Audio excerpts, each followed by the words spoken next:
Bem-vindo de volta à Escola de Teologia Viva. E a gente falou no último áudio sobre a preparação do ministério de Jesus. Eu quero falar com você hoje sobre o início do ministério de Jesus. E a gente tem duas cenas marcantes, dois fatos marcantes aqui do início do ministério de Jesus. E isso é o batismo dele e a tentação dele no deserto. Quando a gente olha para o batismo, Lucas, capítulo 1, se você estiver mais uma vez aí com a sua Bíblia, abra aí comigo, Lucas, capítulo 1. A gente vai ler do verso 13 até o verso 17 e a gente vai encontrar a seguinte passagem. Diz assim: Mas o anjo lhe disse, não tenha medo, Zacarias. Sua oração foi ouvida. Isabel, sua mulher, lhe dará um filho e você lhe dará o nome de João. E ele será motivo de prazer e de alegria para você. E muitos se alegrarão por causa do nascimento dele. Pois será grande aos olhos do Senhor. Ele nunca tomará vinho nem bebida fermentada e será cheio do Espírito Santo desde antes do seu nascimento. Fará retornar muitos dentre o povo de Israel ao Senhor, o seu Deus, e irá adiante do Senhor, no espírito e no poder de Elias, para fazer voltar o coração dos pais a seus filhos e os desobedientes à sabedoria dos justos, para deixar um povo preparado para o Senhor. Então, quando a gente olha para o ministério de João, o propósito do ministério de João, é claro, a gente consegue entender isso claramente nessa passagem que a gente acabou de ler, era preparar o coração dos seus compatriotas, das pessoas do seu povo, para a chegada do Messias, aquela chegada que já estava ali à porta. Então, existe um senso de urgência naquilo que o anjo estava trazendo para Zacarias, né? O propósito, então, do batismo de Jesus foi totalmente, ou era totalmente diferente daquele do batismo daqueles em Israel que escolheram se arrepender, o batismo de João, que escolheram se arrepender naquilo que João falava, na proclamação do reino que João trazia. Por quê? Porque eles eram pecadores. Então o batismo de Jesus já traz uma diferença. Jesus não era pecador. Jesus não estava sendo batizado para se arrepender dos seus pecados e entrar no reino de Deus. Quando a gente olha para o batismo de Jesus, a gente consegue ver esse contraste, né? Que as pessoas que estavam se batizando debaixo do batismo de João, eles estavam esperando pelo rei. Jesus estava sendo batizado como rei. Aquelas pessoas estavam sendo batizadas totalmente desamparadas, indo até o seu rei, estavam desamparadas sem o auxílio de alguém, mas Jesus estava sendo batizado como a ajuda deles, como a nossa ajuda, como o rei daquele reino que eles estavam buscando. Então a gente consegue compreender muito da relutância de João em batizar Jesus. E a gente consegue ver também a resposta de Jesus dizendo: deixe por enquanto, porque assim nos convém cumprir toda a justiça. E quando a gente fala sobre isso, eu preciso só comentar algo, porque o batismo de Jesus, ele é único. E quando Jesus ele aceita o batismo, ele está na realidade também demonstrando a sua aceitação da cruz. Por quê? Porque o nosso Senhor, ele desce na mesma água para morrer simbolicamente pelos pecados que aquelas pessoas estavam indo confessar. De modo que o batismo de Jesus representa, presta atenção, a sua satisfação dos requisitos de salvação do Pai. Jesus não estava morrendo pelos seus pecados. Jesus não estava sendo batizado pelos seus próprios pecados. Paulo vai falar do batismo como um funeral, né? Então, a gente vai e deixa a nossa velha natureza. Jesus estava descendo as águas do batismo para representar a sua aceitação dos planos do Pai, dos requisitos de salvação do Pai. E por isso ele diz para cumprir toda a justiça de Deus, o Pai, lá em Mateus capítulo 3, verso 14 e verso 15, depois você pode dar uma lida dessa relutância, né, de João em batizar Jesus. Não, eu não posso batizar. Como é que eu vou batizar o rei? E Jesus fala, não, você precisa me batizar, porque assim nos convém cumprir toda a justiça. Agora você consegue entender essa afirmação de Jesus? Então, quando Jesus fala de cumprir toda a justiça de Deus, o que Jesus está falando? Daqueles requisitos que eram justos, que deveriam ser cumpridos para que a salvação fosse disponibilizada para mim e para você. Ou seja, a propiciação de todos os nossos pecados pelo sangue de Cristo. Sua obra na cruz ao morrer espiritualmente no nosso lugar. Quando Jesus fala, eu preciso cumprir, eu preciso morrer, eu preciso ir ao inferno, eu preciso jogar todas essas mazelas na cara do inferno, eu preciso cumprir todos os requisitos. Ou seja, quando Jesus sai da água, que é então uma imagem da sua ressurreição, e aí a gente lembra de Paulo falando sobre isso, né? Assim como esse afundamento de Jesus entrando na água é uma imagem da sua morte espiritual no nosso favor, isso é acompanhado por quem? Isso é acompanhado pela vinda visível do Espírito Santo, como uma indicação do fato de que ele é o Messias. Meu Deus, imagina isso. Todas as pessoas entendendo isso. Jesus é o Messias. Ele estava ali para cumprir os requerimentos daquilo que o Pai tinha para ele. E uma última coisa que a gente vê, que é muito relevante aqui no batismo de Jesus, é a voz do Pai. Naquela época, quando um pai queria mostrar que o seu filho tinha chegado à maturidade para administrar os seus negócios, ele pegava o seu filho pela mão e ele passava de lugar em lugar, onde ele tinha relacionamento, talvez um relacionamento de comércio, pegava e mostrava o seu filho e diante daquele comerciante, ele dizia, esse é o meu filho em quem eu me compraz, ou esse é o meu filho, ele já tem maturidade para administrar os meus negócios. Esse é o meu filho, a ele eu ouvi. Lembra que na transfiguração de Jesus, os discípulos ouviram essa voz do Pai, mais uma vez dizendo, esse é o meu filho, a ele eu ouvi. No batismo a gente vê, esse é o meu filho amado, em quem eu me comprazo. Mais uma vez atestando o fato de que Jesus era o Messias. Então, a primeira marcação do início do ministério de Jesus, mais uma vez, assim como a sua preparação, tem a ação do Espírito Santo e tem o envolvimento do seu relacionamento com o Pai. No batismo de Jesus, ele atesta da sua morte e da sua ressurreição. Ele já entendia isso. Lembra dos tempos de preparação que a gente viu no áudio anterior? Ele já entendia sobre isso. Portanto, quando João Batista falou para ele, não posso te batizar, Jesus falou, é importante que você me batize, porque nesse momento está ficando declarado para céus e terra que eu vou cumprir aquilo que o Pai quer que eu cumpra. Nessa segunda fase desse início do ministério de Jesus, a gente vê o que? A tentação de Jesus no deserto. Né?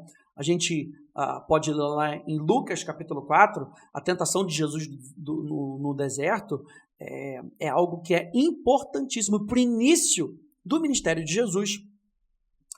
E quando a gente entende essa questão da tentação do deserto, a gente vê que ao invés de uma preparação para si, essa provação de 40 dias de Jesus no deserto foi mais para demonstrar que ele estava de fato completamente preparado para assumir o ministério que estava sendo confiado para ele. E que depois de várias oposições, ele levaria essas provações ainda mais intensas até a cruz, onde ele levaria os nossos pecados. Nesse áudio que eu falei das oposições de Jesus, que Jesus sofreu, a gente vê isso culminando até a cruz. Então, a tentação de Jesus, no batismo de Jesus, nos mostra que ele estava disponível para morrer e ele saberia que ele deveria ressuscitar. Mas na tentação de Jesus, a gente vê que ele deveria aguentar provações e que Jesus estaria realmente preparado para ir até a cruz, passando por essas provações. Gente, isso aqui é demais, você entender isso. Então, quando ele passa pela tentação, o que ele está fazendo? Ele está definindo o tom do ministério público dele, o tom da vida dele. A minha vida não vai ser uma vida fácil. Eu vou ter que aguentar provações e tentações. Quando a gente lê Lucas capítulo 4, a gente já vê como Jesus venceu isso. Aonde? Na palavra. Jesus vai só citando na palavra. Lembra, mais uma vez, do período de preparação que ele tinha na palavra e no Espírito, cheio da palavra e cheio do Espírito. Quando a gente olha para a tentação de Jesus, esse período, então, de 40 dias de aflição, né, aflição física, genuína, né, de ter que passar fome, aquele desconforto extremo da oposição àqueles elementos, frio, chuva, calor do deserto, insetos, tendo que conviver com animais selvagens, não ter a roupa dele ali se desgastando, né? É simbólico do quê? Da antecipação do seu ato de sacrifício. É simbólico de Jesus suportar e expiar os pecados no mundo. Então a tentação de Jesus não foi apenas uma tentação simbólica, nesse sentido, ele passou por uma tentação porque ele era o filho de Deus, ele tinha... Não, era simbólico de como o sacrifício dele seria difícil, que ele deveria suportar e expiar os pecados. Então, as 3 tentações que a gente vê ali de Jesus, que são dirigidas a Jesus pelo diabo, né? Que é a tentação de colocar a vontade dele acima da vontade de Deus, ali na pedras, transformar pedras em pão, né? De inverter os papéis com Deus, substituindo a nossa vontade pela vontade de Deus, né? Daquele salto que ele tem. Não, coloca Deus à prova aí, né? E de colocar a ambição pessoal de Jesus acima da autoridade de Deus. Satanás apresentando os reinos desse mundo. Todas essas tentações são recebidas por Jesus como? Com versículos bíblicos. Satanás coloca versículo bíblico que expõe, gente, o quê? A sutileza, como Satanás tenta obscurecer a questão de cada caso. Então, se Jesus ficasse pegado só na superficialidade, Jesus não ia entender a questão por detrás que Satanás estava querendo trazer. Por quê? Porque Satanás vai tentar trazer o negócio ali com uma palavra de Deus, um versículo fora de contexto, para que a gente não perceba verdadeiramente o que está acontecendo. É por isso que o Novo Testamento, quando fala do dom do Espírito, uma das manifestações do dom do Espírito é o discernimento de Espírito. Então, às vezes, a gente, como pastor, às vezes a gente está num gabinete e a pessoa está falando, não, pastor, porque eu oro, não, porque eu leio a Bíblia, não sei o que lá, e você está sentindo aquilo no teu espírito. Sabe, aquele testemunho interior do seu espírito, que anda junto com o Espírito Santo, ele dizendo para você, não é verdade. Tem alguma coisa errada nessa fala. A fala está até certa, mas não está vindo com substância. Jesus, porque tinha relacionamento com Deus, conseguiu penetrar aquilo que Satanás estava querendo falar, indo no mais central. Então a tentação de Jesus também coloca Jesus de uma maneira atenta. Mais uma vez, atento aos propósitos de Deus. Mais uma vez eu falo da importância da preparação de Jesus. Então, por exemplo, quando a gente fala da primeira tentação, qual é o contexto da primeira tentação? A primeira resposta de Jesus, que Jesus dá, está ali em Deuteronômio capítulo 8, no verso 3, que diz assim, não somente de pão, porque esse foi o teste de Israel para o povo do deserto, né? Que Deus fez de maneira deliberada e por um motivo. Diz lá em Deuteronômio capítulo 8 que Deus não lhe deu os pão, fez-o passar fome, lhes deu fome. Para quê? Para humilhá-los e testá-los, para saber o que estava nos seus corações, se obedeceriam ou não os seus mandamentos. E essa privação de pão, de comida, depois do povo ter falhado no teste, foi vista pela provisão graciosa e sobrenatural do maná. Então a primeira coisa que Satanás tenta a Jesus vem com Deuteronômio capítulo 8, para dizer, olha, nem só de pão viverá o homem, mas de toda a palavra que procede da boca de Deus. Por mais que Israel tenha falhado no teste, Deus veio com uma provisão graciosa e sobrenatural de maná. Por um tempo, Deus privou eles dessas coisas físicas, mas ele já estava na mente deles suprir cada uma das necessidades deles. Ele só queria ver como é que estava o coração deles. Então, na primeira vez, Jesus se lembra de Deuteronômio capítulo 8. Na segunda tentação, a gente vê do salto, que Satanás fala, salta daqui e aos seus anjos dará ordem. O contexto da segunda resposta de Jesus está lá em Deuteronômio capítulo 6, verso 16, que fala assim, não ponha à prova o Senhor seu Deus. Que é a comparação que complementa o versículo que diz, como você fez em Massá. Olha só, como você fez em Massá, num deserto, lugar onde o povo de Deus fez a prova, exigindo que Moisés fornecesse água para eles, e, portanto, estava a ponto de apedrejar a Moisés, meu Deus. Perguntando para Moisés ali em Êxodo capítulo 17, o Senhor está entre nós ou não? Meu Deus.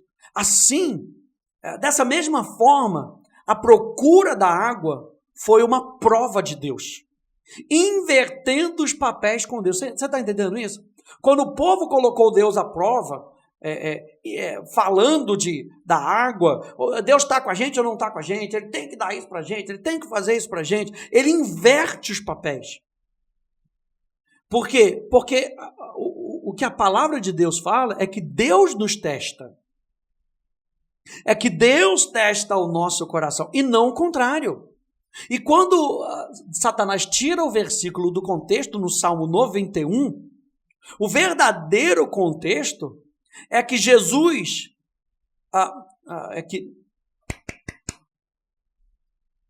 o verdadeiro contexto é que o Senhor é a nossa morada. Então, só Ele dá ordem aos seus anjos. Você está entendendo? Que quando Satanás coloca então aquilo, Jesus compara com Deuteronômio capítulo 6, falando que Deus é que dá a ordem, Deus é que determina o tempo, Deus é que determina quanto vocês vão receber essa água. Deus ainda estava testando eles ali, e eles começam a reclamar, né? As águas amargas, e o deserto. E você vê durante tanto tempo que o povo de Israel, ele reclama diante de Deus. E quando Satanás cita o Salmo 91, o que ele está fazendo? Ele está falando, não, vai lá, prova a Deus.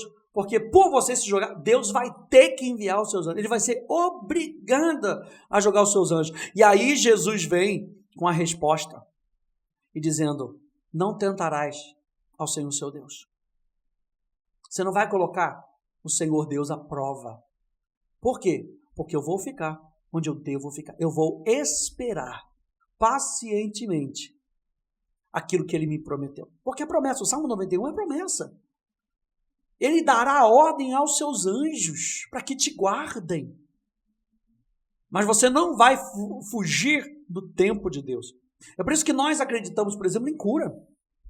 E muitas vezes nós não somos curados por 1 milhão de motivos. A Bíblia descreve alguns deles: a incredulidade, rebeldia, murmuração, né? A gente abre portões com falta de perdão, mas muitas vezes nós estamos fazendo tudo certo. E a cura não vem imediatamente. A gente não coloca Deus à prova. A gente só agradece a Deus. Senhor, obrigado. Obrigado pelas tuas promessas. Obrigado, Senhor, porque tu tens planos de cura para mim. Obrigado porque tu és aquele que me cura. Eu não vou ficar testando Deus. Quando a gente confessa a palavra de Deus, e aqui vai um adendo, a gente não está colocando Deus na parede. Quando a gente confessa a palavra de Deus, a palavra confessar no grego tem o sentido de dizer a mesma coisa. Eu só estou lembrando Ele das promessas dEle. Eu só estou lembrando que Ele é um Deus fiel. E eu estou lembrando a Deus, eu estou lembrando a mim mesmo. Isso é muito importante. Eu estou lembrando a mim mesmo que Deus é um Deus fiel. E que Ele cumpre cada uma das suas promessas. E que cada palavra dEle não volta vazia. Isaías capítulo 55. Então Jesus não estava querendo colocar Deus à prova aqui. Ele estava falando, eu vou esperar. Eu vou esperar Deus me dar uma palavra para que os anjos deles venham. Né? Então eu não vou tentar a Deus. E a terceira tentação, o contexto da resposta de Jesus, né? Ele cita Deuteronômio capítulo 6. que diz: só a ele servireis. Ou seja, o contexto é o Senhor sendo aquele que tira o povo da escravidão para o deserto. É ele quem dá o caminho do deserto. E muitas vezes a gente tem que passar pelo deserto, gente. Só que o deserto não é um lugar para te destruir. O deserto é um lugar para te aprimorar, para ver o que está no seu coração. Então, o que Jesus está falando aqui? Jesus está falando: eu preciso passar por isso. Eu preciso passar por isso por um objetivo. Não queira encurtar processos. Não queira. Jesus não quis encurtar o processo. Está muito difícil essa tentação. Eu vou passar essa tentação para frente. Não, Jesus não fez isso. Jesus entendia o processo. Jesus entendia que Deus não deve ser esquecido, mesmo no deserto. Deus deve ser lembrado como o único que pode realmente nos dar algo de valor. Satanás apresenta aquele mundo, todos aqueles reinos da terra, porque ele foi dado autoridade, ele fala sobre isso. E aí, Jesus se lembra, citando Deuteronômio capítulo 6, verso 13, que foi Deus que livrou o povo da escravidão do deserto. Eles precisavam passar do deserto. Então, eu vou servir a Deus, ainda que eu esteja nesse deserto. O que a gente chega na conclusão, gente? Que para suportar essas provações que se aproximavam desse tipo extremo, sabe? Que Jesus teve que passar, a palavra de Deus ela tem que estar profundamente enraizada no coração de uma pessoa, no nosso coração. Ao invés de ser apenas um fator do lado de dentro, algum versículozinho que você saiba ali, ela tem que estar enraizada, ela tem que dominar a vida interior. Lembra que a gente começou falando, quando a gente falou sobre a tentação, a gente falou que Jesus tinha que identificar aquilo que Satanás estava querendo dizer, para que ele pudesse responder à altura. Então, esse foi o caso de Jesus. Quando ele foi ali refinado, a gente pode dizer isso, quando ele foi refinado como ouro, ele refletiu a qualidade refinada do que estava dentro dele, da palavra que estava polida dentro dele. Jesus não apenas jogava a palavra para dentro, ele meditava naquela palavra do Pai, ele entendia o propósito do Pai, ele ia refinando a palavra. Então, esses 40 dias, a gente vai terminar por aqui, esses 40 dias, o teste que Satanás colocou diante de Jesus, demonstram, sem qualquer dúvida, gente, que Jesus estava mais do que pronto para colocar a vontade do Pai como sua própria vontade. E a vontade do Pai era com que Jesus morresse na cruz do Calvário por toda a humanidade.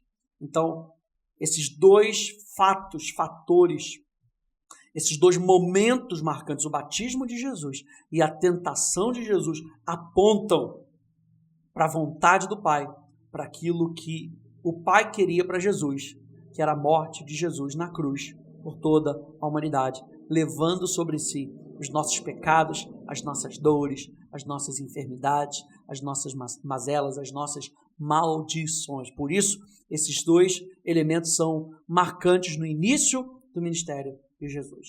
No próximo áudio, então, a gente vai comentar um pouquinho mais sobre essa questão se Jesus era capaz de pecar. Jesus enfrenta essas tentações. A pergunta é: será que Jesus era capaz, então, de pecar? A gente vai falar um pouquinho sobre esse lado da perfeição de Cristo, tá bom? Que Deus te abençoe, no nome de Jesus. Tchau, tchau.